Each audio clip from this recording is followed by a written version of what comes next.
Salutations, people! Welcome to Page 3 Killers, Murders That Went Unnoticed, a podcast where we dive into the murder cases that went unnoticed by our nation's newspapers. Hi, Shay. Hi, John. Hello, everyone. Hi, guys. Welcome back. Welcome to Page 3 Killers, Murders That Went Unnoticed, Season 2, Episode 40. Yeah, episode 40. So we got 10 more for the season, and then we are done for our second season.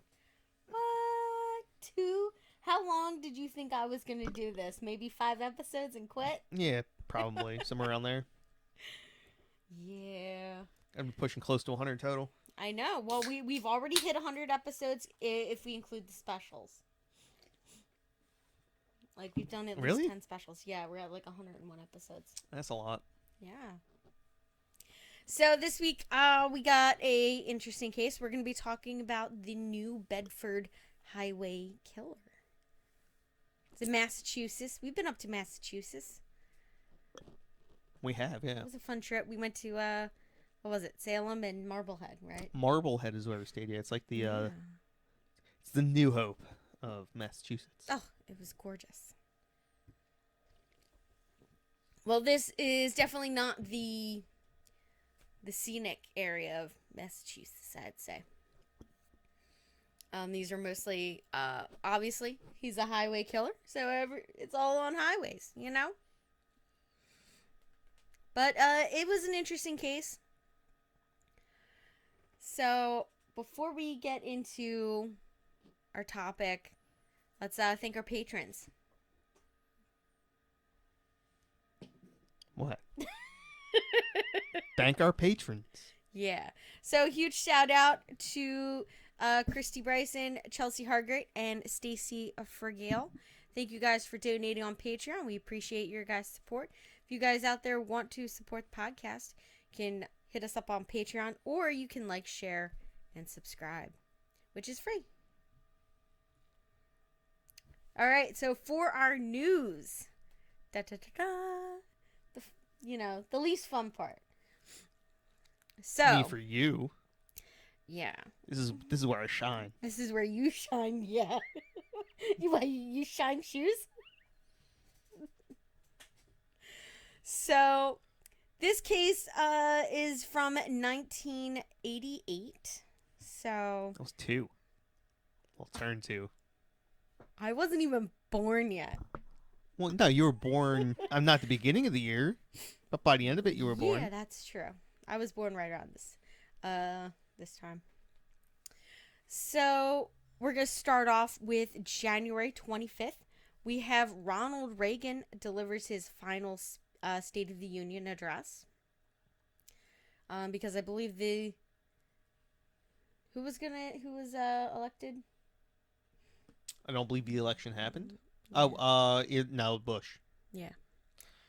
Yeah. And then on the same Bush day, Quayle. U.S. Vice President George H.W. Bush and CBS News anchor Dan Rather clash over Bush's role in the Iran-Contra scandal during a contentious television interview.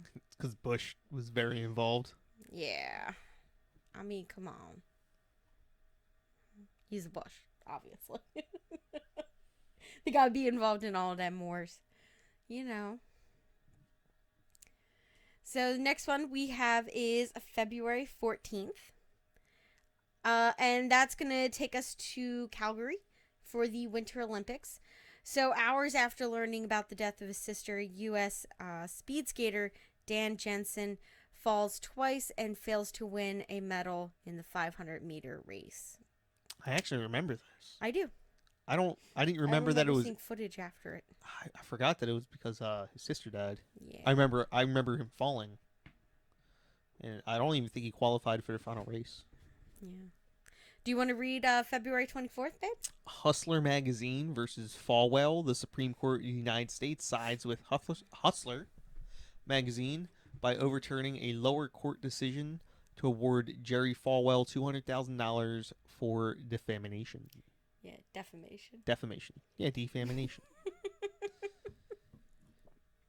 I don't usually have to correct you on words. I guess it's not. It's defamation.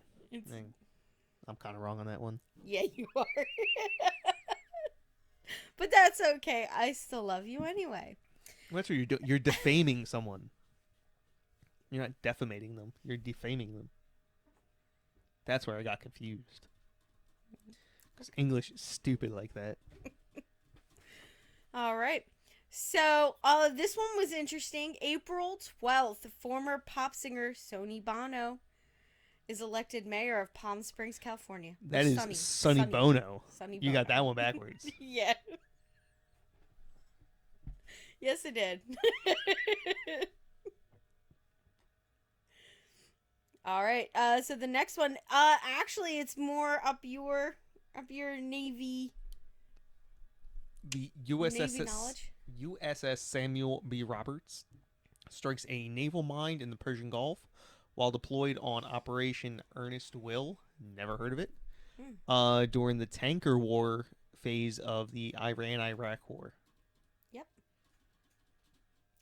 And following that, on April 18th, the United States Navy retaliates for the Roberts mining, incident with Operation Praying Mantis in a day of strikes against Iranian oil platforms and naval vessels. Yeah. I mean, they hit a mine, right? So they're like, it's like a landmine except in water, right? Yeah. So, dude, maybe that's the U.S. Navy's fault. I'm just saying. But we they can't were take obviously somewhere they shouldn't have been. See, your mind doesn't even go deep enough. They were exactly where they were supposed to be, which is running into that mine. Yeah. To start a war. To start a war, yeah. Yeah. Or to try and end that one. Oh, so that way they're justified in taking, actions against whoever they wanted to lose. So just, I didn't even know if anybody you don't think that discussion with the died captain? in that. So. Captain of that, yeah, exactly. Captain of that tanker. Yeah. Hey, Mr. Captain guy, we need you to do this. Don't worry, you're gonna be in the bridge. We know they ain't gonna sink this ship. Go for it. And he's like, aye, aye, sir. Wow, that's You don't think that happened? You know what? I assume. I mean, that maybe the there was US a couple Army more. And the U.S. Navy and the U.S. Air Force, they sacrifice a lot of people. There were a little bit more wink, wink, For nudge, war. nudges involved in the conversation. Yeah. You know what? A lot of us don't want to believe that our government's capable of it. I mean, worst case happens. Yeah, maybe some sailors die. Who cares about them? Well, their families do.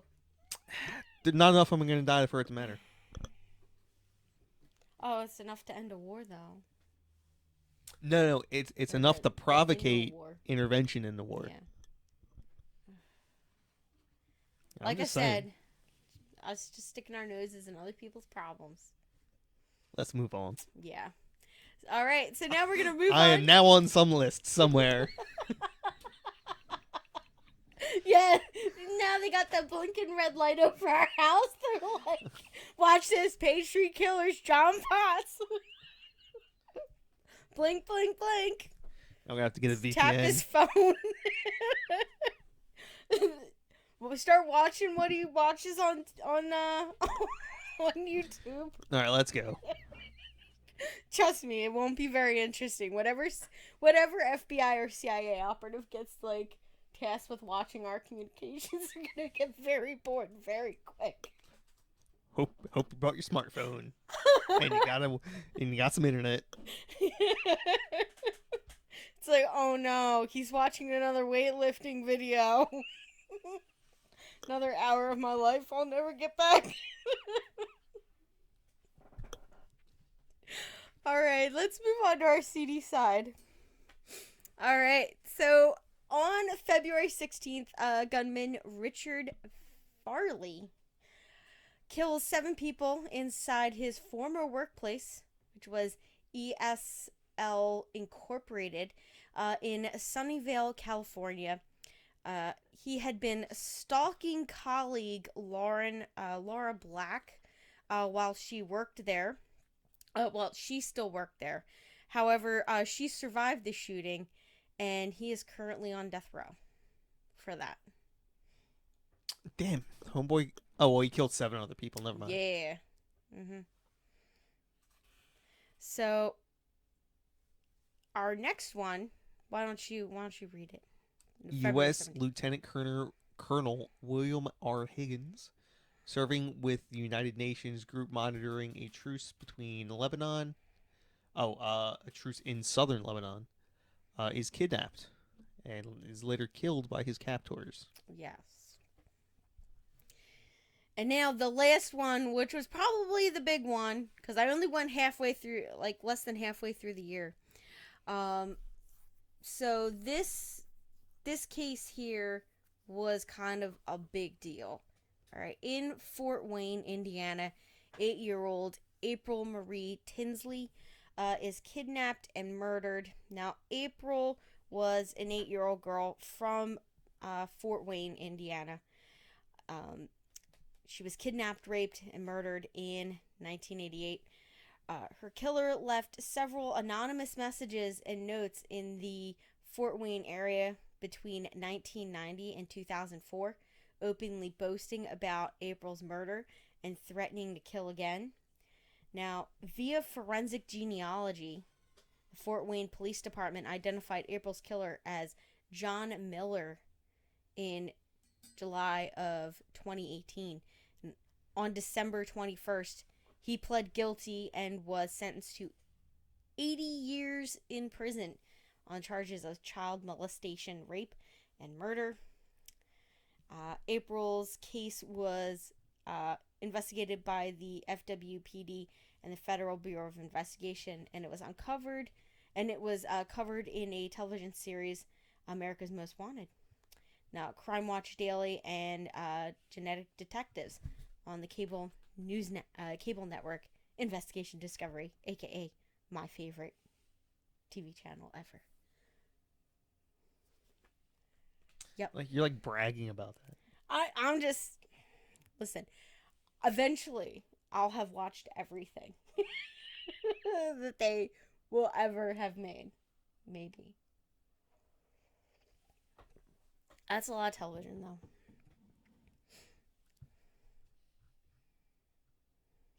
All right. So now we're going to get into our case. Now, for anybody who doesn't know who the New Bedford Highway Killer is, this is an unidentified serial killer who is responsible for the death of at least 9 women and the possible disappearance of 2 additional women in New Bedford, Massachusetts. I'm gonna say I'm pretty sure one of those cases was solved. One of those additional cases that was solved. It ended up not being the New Bedford Highway Killer, but one of those is still possible. They have never found a body. Now, he was active between March of 1988 and April of 1989. Now, the killer is also suspected to have assaulted numerous other women. All of the killer's victims were known sex workers or women, people who were struggling with addiction. Now, while the victims were taken from New Bedford, they were all found in surrounding areas, including towns like Dartmouth, Freetown, and Westport in Massachusetts. And these are all places along Route 140. So yeah, that's just a little background. All right. So now we're gonna get into the victims. So the first, so I went in order of who disappeared first, not necessarily who was found first. And I'm actually gonna throw this out before, because we did the case last week, and I forgot to mention, just because, some of these women it was possible that they were into prostitution, and I had said at the end of the episode that, just because they lived a high risk lifestyle, or possibly, were into that kind of lifestyle for certain reasons, doesn't mean that they deserved what happened to them, and it's a terrible thing for to happen to them and their families. So I just wanted to do that first before like going too far into the episode. Yeah. So we're going to start with our first victim, which is Robin Rhodes. She was 28 years old, and she was last seen in New Bedford on or around March or April of 1988. All right. So in on March 28th, 1989, her body was found by search dogs along Route 140. Now, Robin Rhodes was the first victim of our unknown killer. Now, she was last seen in the New Bedford area sometime in March of the previous year. Now, when the young mother went missing, she was a drug addict. She was addicted to heroin and cocaine, and they did make a note that she was not a sex worker, but she was familiar with a section of the area that was really rough, and that was like where the drugs were more prevalent at the time. And it would later be found out that Robin was friends with several of the other victims of this killer. So there's link between some of them that they might have known each other from, like, either the drug trade, sex trade, or like roommates and stuff like that. So when they did her, were you gonna say something?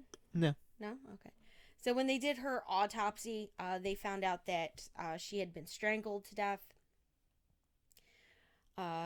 So Robin Rhodes was the first to be killed, but she was not the first body to be found by the police. So I just wanted to... This last name is gonna kill me. Medeiros. Is that close enough? Deborah Medeiros, 30. She was last seen in New Bedford. What? None. Okay. She was last seen in New Bedford on May 27th, 1988. So she ended up being the first victim that was found. So on July 3rd, 1988, she was found on Route 140. And apparently her and Robin were like friends. They knew each other. So Deborah, like many of the other victims, tragically was a drug user, which leads the police to believe that is like the connection for a lot of these victims, is that, the drug trade.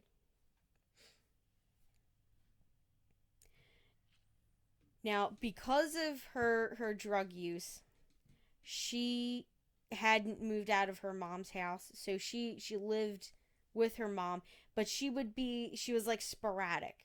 So she would like disappear for a few days, come back, that's how things went.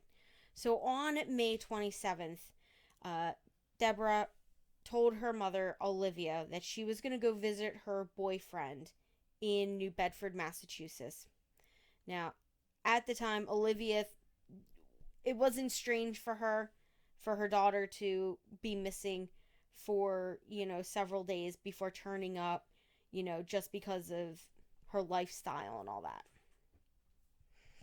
Now, several days later, Olivia receives a call from Deborah's boyfriend. He tells her that they had gotten into a fight on the night of May 27th and that he hadn't seen her since. So it's been a while now that her daughter's been missing, and so she decides to file a police report. And nothing turned up, so everybody kind of knew something was wrong. So Deborah's body ends up being discovered by a woman who stopped to relieve herself on the side of the highway. And unfortunately, the body wasn't identified until December, several months later after her murder. So, Detective Lieutenant Alan Avers, who is now retired, he is the detective that responded and took the call for Deborah's murder. And in news interviews, he talked about like how he actually knew her. Like they had met before. Like he knew of her. And Was all he a that. John? No, I think maybe he like. No. Or like they knew each other through like friends and stuff like that. But no, I don't think he was a John. Well, that's what he wants you to believe. So he told the South Coast Today in 2018. At the time, it was just a homicide. I have my fingers crossed and my hopes up that it would be solved. I believe it will be. Time has passed. No one can keep a secret for 30 years. People do know. So, after Deborah was found, the next 7 murder victims are found in quick succession after hers. And it turns out that 3 of them were found that had been strangled to death, and then 2 others had ligatures around their neck. So that indicated possible strangulation.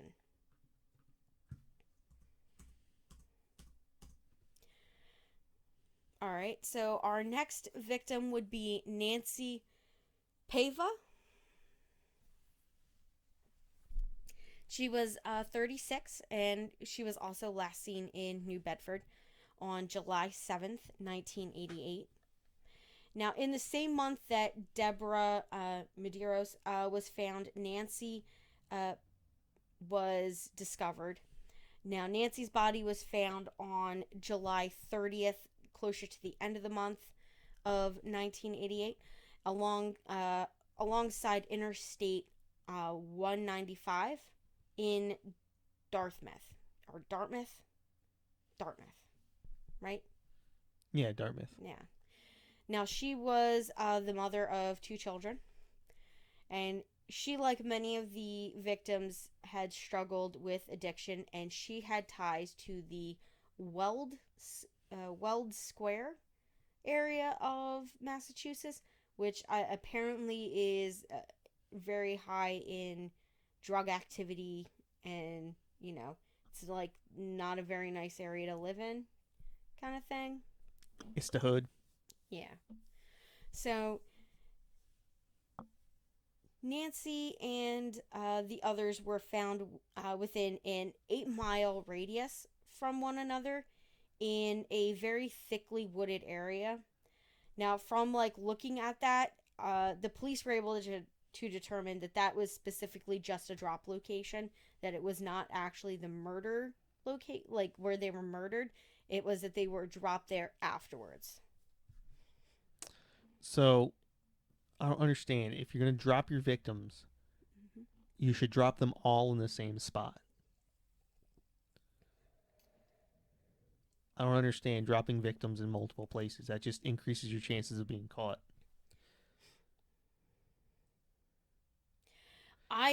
So if you drop them all in one spot, in order to find any of the victims, they have to find all of the victims. So what I think it is that this guy is obviously traveling these interstates, which I think it might be a trucker, like personally.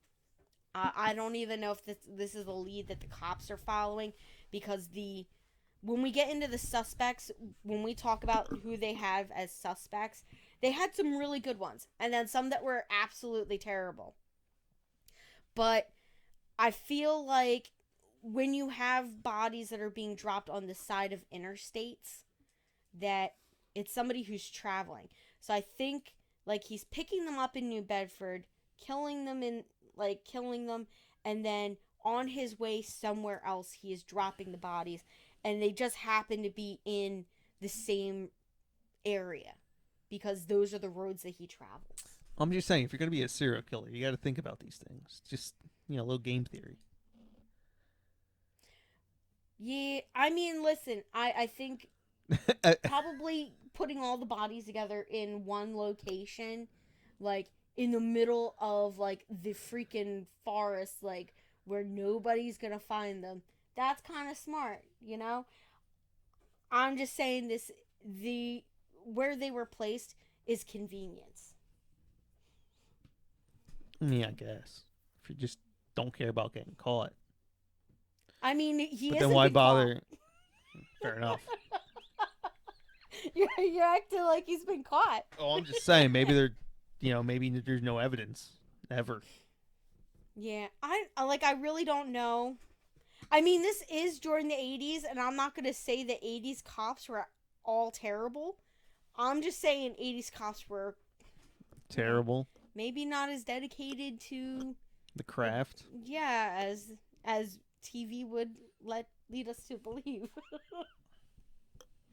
Like, I mean, true. All crime shows, the case always gets solved, right? I'm like, I wonder what the solve rate is in the United States for like murders. I wonder what that percentage is at now. It's lower than you Lower would than like it what to we be. would think, yeah. Yeah. That's just so terrifying and sad. Okay, yeah. So that'll bring us to our third victim. This is also another Deborah. Her name is Deborah DeMello. DeMello. I think it's DeMello. If I pronounce that wrong, I'm so sorry. Now, she was 35 years old, and she was last seen in New Bedford on July 11th, 1988. So she was found on November 8th, 1988, alongside Interstate 195, in the Reed Road, at the Reed Road exit. Now, she was found near the intersection of I-195 and Route 140. I knew I was... I was like, why did I just say I? Like, yeah, I-195 and Route 40, by a highway worker. Now, she was in a bad state of decomposition, and was identified later on by her dental records. Now, the forensic records state she died in September, making it likely that she was on Interstate I-95 for about 2 months before she was discovered. Yeah, 2 months before she was discovered. I got it. Yeah, in case you guys didn't notice, well, for everybody listening, I have to keep catching John on his cell phone, scrolling Facebook while I'm doing this. So, our fourth victim would be Dawn Mendez. She was 25, and she was last seen in New Bedford on September 4th of 1988. Now, Dawn's body was found on November 29th of 1988 alongside Interstate I-195. Now, Dawn was found off of the Route 140 in Freetown. Now, she was identified by fingerprints in police records and her dental records. Now, she was in a similar state as the others, so she was, in a various stages of decomposition and she had been strangled. And at this point, they now do a full-scale search of the woods, and they bring in K9 units to search that area. Now, 2 days later, on December 1st, they would find another body, which would be the body of Deborah Lynn McConnell. He liked ladies with the name D. Yeah. So, Deborah Lynn was 25, and she was last seen in New Bedford on sometime around May of 1988. And so she was found on December 1st off of the Route 140, which was the New Bedford Freetown line. And those two bodies discovered in July were both found partially clothed, with the subsequent 4 being found that were nude and decomposed. So, just a note there. Our next victim would be Rochelle Clifford DePirella. Yeah. She was 28 years old, and she was last seen in New Bedford late April of 1988. Now, 9 days later, after finding Deborah Lynn, is when they found Rochelle. And she was found off of the Route 140 as well, just 3 miles from where Deborah Medeiros was discovered on July 3rd of 1988. Now, she was found on December 10th along the Reed Road area, which was 2 miles from Interstate 195. And she was found near a gravel pit. They found that she had been beaten to death. Now, Rochelle was reportedly roommates with Nancy. She was Nancy's roommate. So our other victim, Nancy Pava, she was roommates, and police believe that to be an important link in their investigation. But no other information I could find on that. So Mary Rose Santos would be our next victim. Now, she was 26 years old, and she was last seen in New Bedford on July 16th, 1988. Now, a week later, so a week after our last victim was found, Mary Rose would be found on March 31st, 1989, along Route 88. Now, she had been strangled, and her body was identified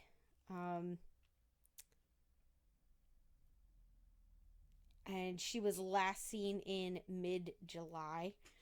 Oh my gosh. She too also had ties to the Weldon Square drug scene. And she was acquainted with 3 of the other victims, which was Nancy Pava, Dawn Mendez, and Rochelle Clifford. So they were all acquaintances. So they knew each other.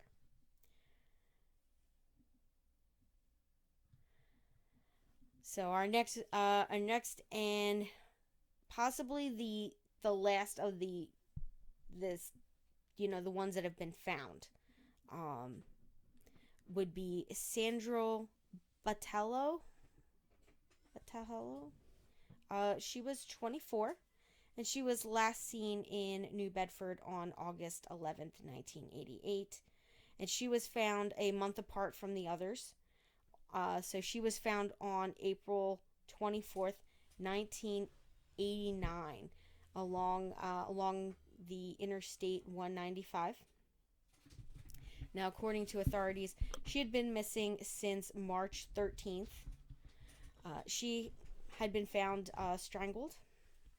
Uh, she also had links to the Weld Square area, and she was killed in a similar manner and dumped in the same area, but she was closer to Marion.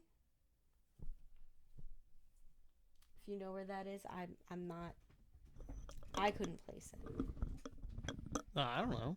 Why would I know what's in Massachusetts? You know what? I keep thinking Connecticut. Yeah, no, 2 different states. Yeah, I know. Now, by the time that Sandra was found, there were 2 more women reported missing that fit sort of the same criteria of these cases. They, both had high risk lifestyles, that kind of jazz. So we had Christine Montero, who was 19, and she was last seen in the New Bedford area late May of 1988. And Marilyn Roberts, she was 34, and she was last seen in June of 1988. They at the time were never found. Okay, now it was like so what I read is somebody referred to it as they had been like they vanished into thin air, like they were there and then they weren't there. Now, there is, a police reporter named Maureen Boyle, who was a reporter for the Standard Times, and she is an author of the book, like one of the main books about the New Bedford Highway serial killer, and that book is titled Shallow Graves: The Hunt for the New Bedford Highway Serial Killer. And I had a couple of quotes here from her. You want to take a stab at those? No. No? Or at least read the one here. It's really important to find where they are for the sake of the families. Without the identity of the killer, it is impossible to accurately discern the extent of tragedy that was committed. Yeah. And then her other quote was, these women had families. They deserve closure. The killer could still be out there. This case is an important part of local history that reminds us of the monsters that can lurk in our own in our backyard. She recommends that if anyone has anything, knows anything about this case, to contact the district attorney. The case is cold, but new information can bring much needed closure for families and communities, and the community this killer affected. Yeah. So now we're going to move into our investigation and the police suspects. All right. So this case has been going for like 30 plus years at this point. Now, through all this time, the police have had dozens of suspects. Sorry, wait for that motorcycle. Now, with help from the FBI profiling, they were able to discern the kind of person that the killer could be. But obviously that hasn't helped much. This guy still, none of these cases have been closed yet.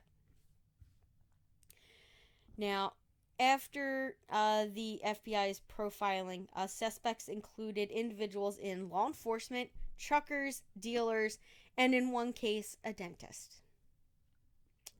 Yep.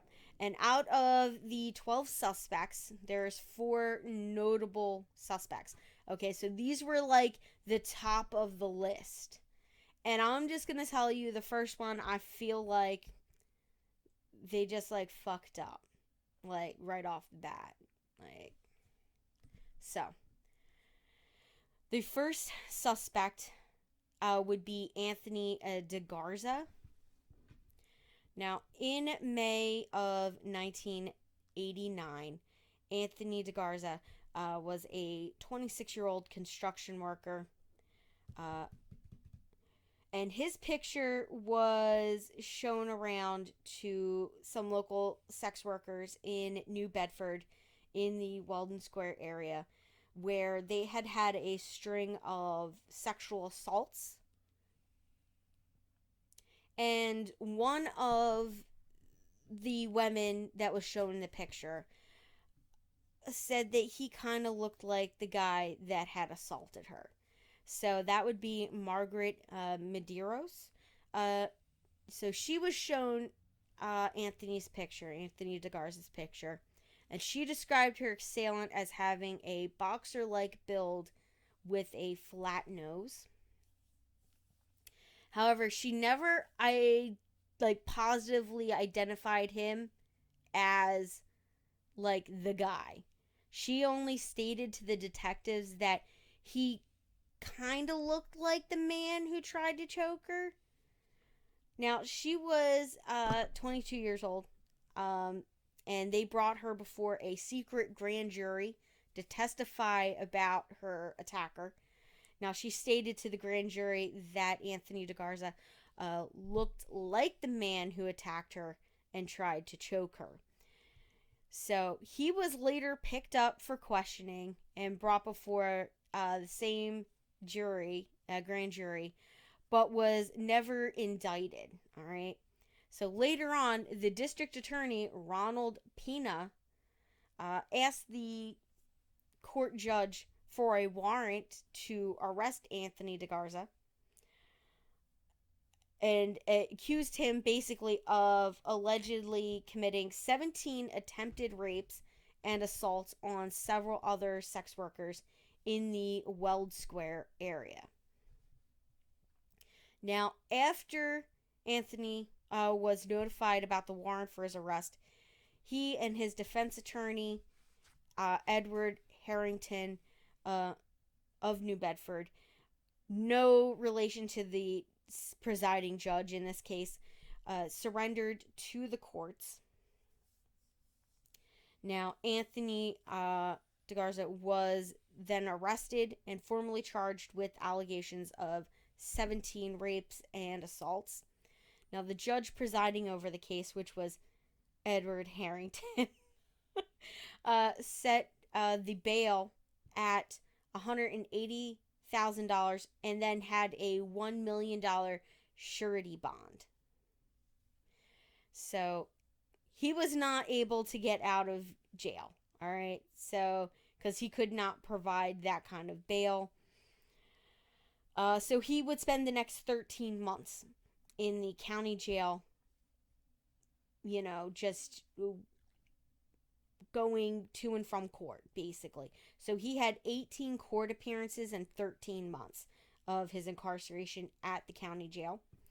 So his defense attorney filed 18 motions before the court for the production for them to produce the documents of evidence of why they were holding him for this. And included in that request, he also included a request for a bail reduction because of the lack of evidence that was being provided to him and his attorney by the district attorney's office. So each motion was continually denied by the presiding judge. Now, finally, Anthony DeGarza fired his attorney and hired a Boston attorney by the name of Robert A. George, Esquire. Now, Robert A. George filed a contempt on the district attorney's office for non-production of evidence, and the judge had no choice but to lower the bail. So Anthony was finally released from jail on June 27th of 1990. Now, immediately after he was released on bail, he was rearrested for allegedly uttering threats to the DA for his wrongful prosecution and imprisonment. You know, at this point, I think the DA, Ronald Pena, is just a fucking asshole. Because I feel like they had nothing, and then they just compounded their error by letting this guy just railroad this person, you know? So after he's rearrested, he posts bond again, and is re-released. And then 1 month later, he is found dead on July 17th of 1990. Now, Anthony DeGarza was found at his ex-girlfriend's parents' house in Freetown, Massachusetts. Now, he was lying face down under a picnic table in their backyard. Now, his death was ruled a homicide by the Freetown police, who first arrived at the scene. However, the district attorney's office later ruled his death as a suicide. Now, the autopsy report does not support that decision made by the district attorney's office. The autopsy report ruled Anthony's death as a homicide. Now, his death occurred almost immediately after the special prosecutor released Kenneth Point as the prime suspect in the murder investigation. Authorities are quick to state in a public broadcast that it was a timely thing that Anthony DeGarza took his own life after being made aware that he was now being considered as the number one prime suspect in connection with the New Bedford Highway serial murders. Now, motorcycle. Sorry, guys. Now, later, this statement was made against Anthony DeGarza by the state special prosecutor, Paul Buckley, was retracted by the DA's office. Now, the family of Anthony DeGarza believed that he was murdered. Now, his mother filed a federal lawsuit against the district attorney's office, naming Ronald Pena as one of the suits. What would that be? Defendant? Yeah. Now, the suit's main claim is that no evidence was ever found linking Anthony DeGarza to any of the 17 rapes or assaults, and he was charged. He was wrongfully charged by the district attorney, Ronald Pena.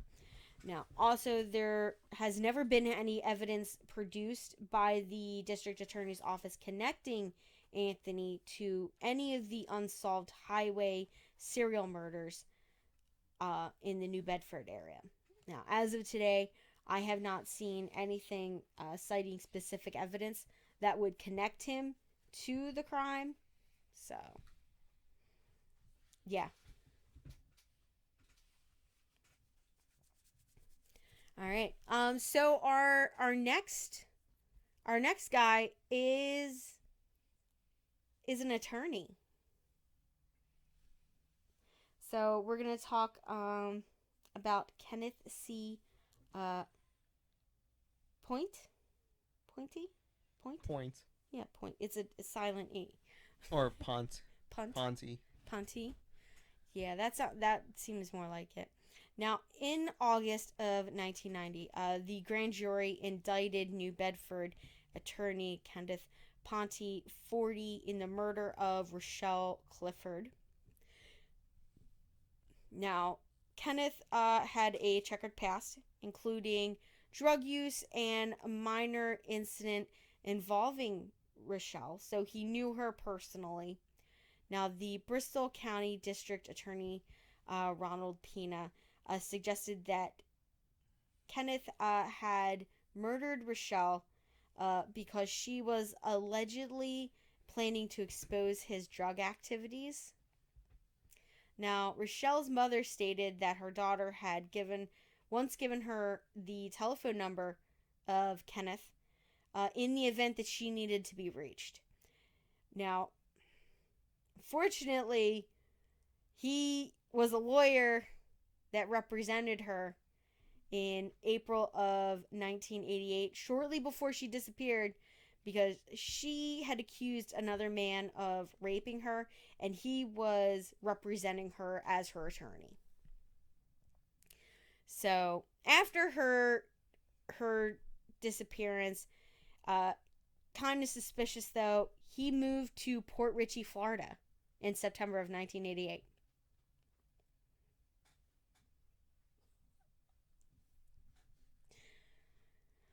Now, he was arraigned on August 17th of 1990 on a single count of murder. So he entered a plea of not guilty and posted a $50,000 bond. Now, on July 29th, 1991, the district attorney dropped murder charges against Kenneth, citing lack of evidence. The following year,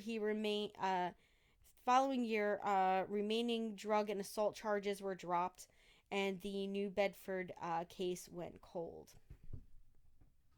So Kenneth resurfaced in the news in May of 2009 in two separate incidents. One being the police dug up the driveway and patio of his former New Bedford home with a backhoe, and they did not find anything. So that was fruitless. So, yeah, nothing was found linking him to any of the murders or anything like that. Now, in the morning of May 15th, Kenneth was arrested for shoplifting and was found with 4 cans of sardines and a block of cheese stolen from Price Right store in New Bedford.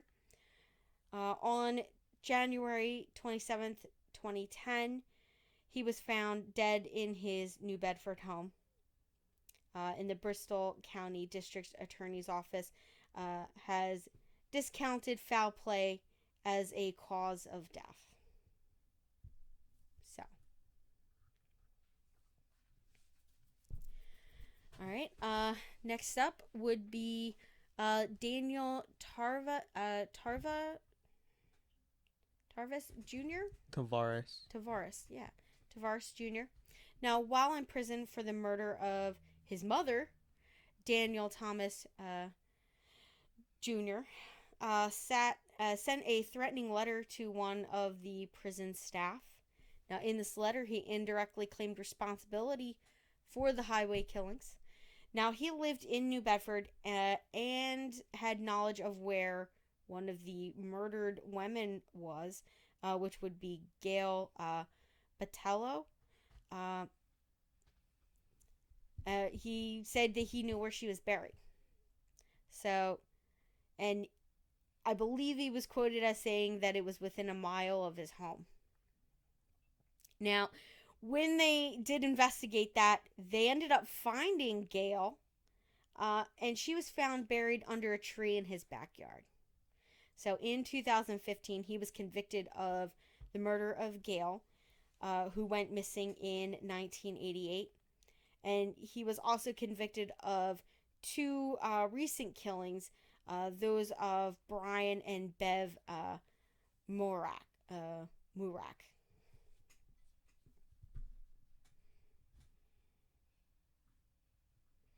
All right. So the very final suspect, I kind of like this one, but that's only because the other ones were kind of, slapdash, thrown together iffy cases.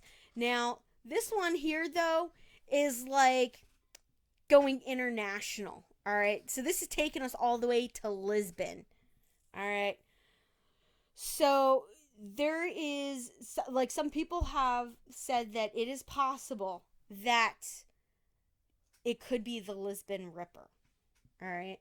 I'm not going to say that it is, but this seems to be a bit more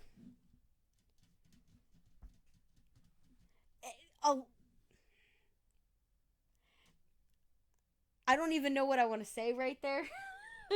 But it seems a little bit more probable, but it's really far out there, all right? So between 1992 and 1993, there were three sex workers who were slain uh, in Lisbon, Portugal. Now, the only difference is that they were disemboweled with an instrument that was not a knife. All right. And so, I mean, it's a little different, but not too different. I, okay, yeah, it's a lot different. Maybe not. So, those murders were committed by also an unknown serial killer that was dubbed the Lisbon Ripper. Now, two further sex workers were shot dead on the opposite shore of the Tagus, Tagus River around that time as well. Now, in March of 1993, two detectives of the Portuguese police came here to the United States. They traveled here to New Bedford to gather more information on the highway killings. Now, two agents from the FBI also traveled to Lisbon following the hypothesis that the string of crimes on both sides of the Atlantic could have been committed by the same individual. So the New Bedford had a size. It was noted that the New Bedford had a sizable Portuguese community, and many of the highway victims were of Portuguese ancestry. All right. So that's like their whole tie right there is that it's the Portuguese community, something, you know. So while they're doing this, they end up linking a whole bunch of other cases.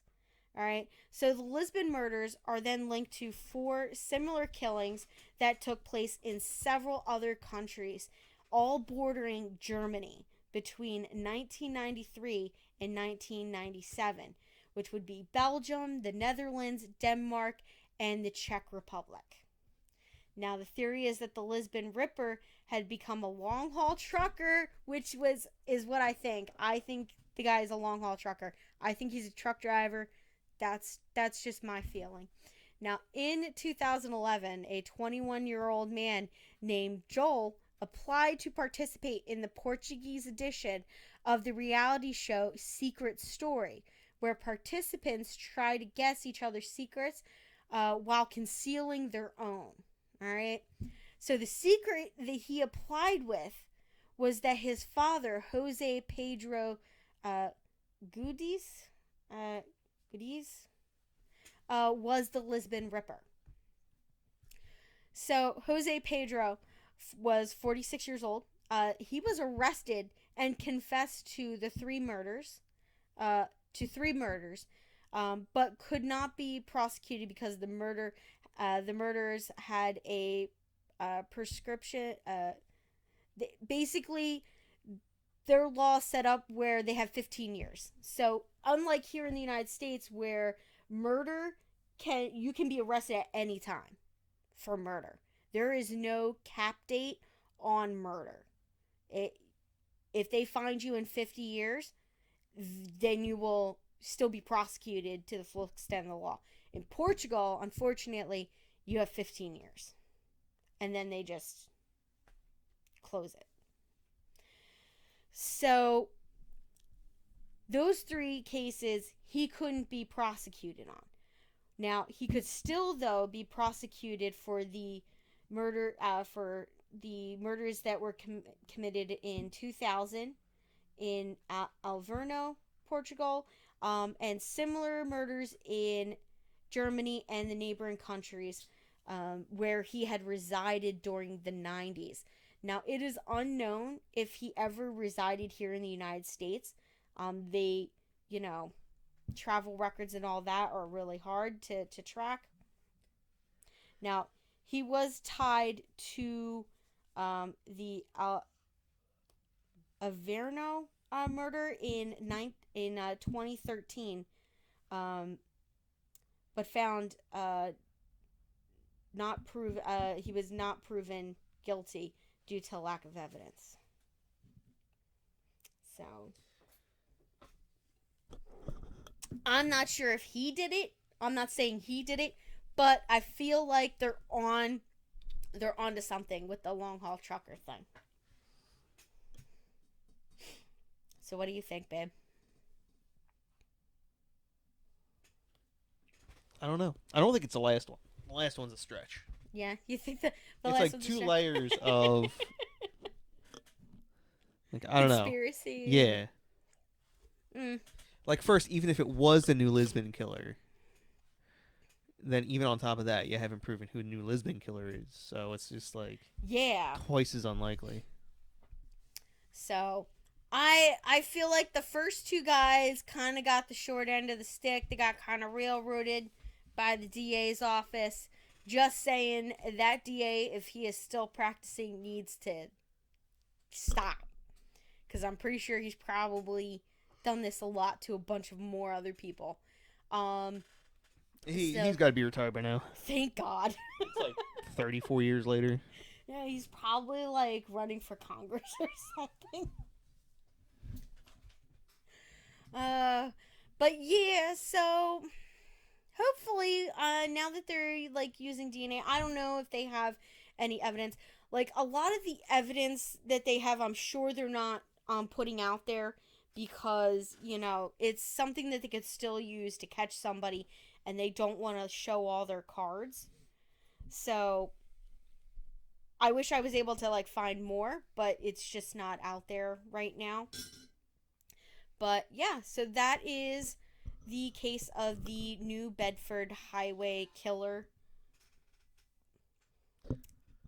Bye. Bye, guys.